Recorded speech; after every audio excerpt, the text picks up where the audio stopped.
Here's my Poppo Owl movable eye clock.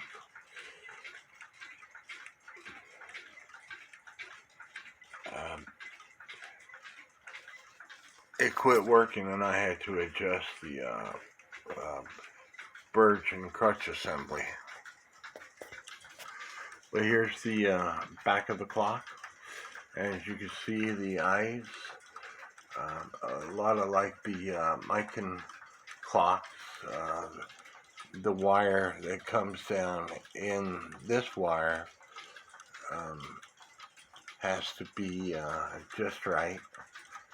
And the Mican clock is designed a little bit differently. Here, this wire that comes off the movement, it's got a big square in it, and that's why these are easier to work on than the Mican clocks. And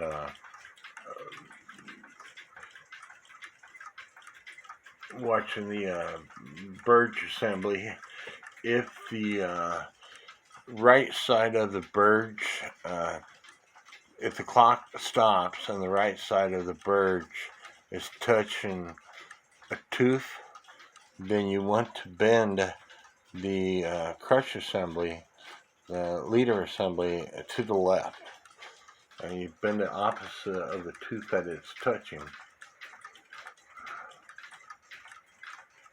But it's ticking away, and if it continues to tick away, I'll hang it back on my wall.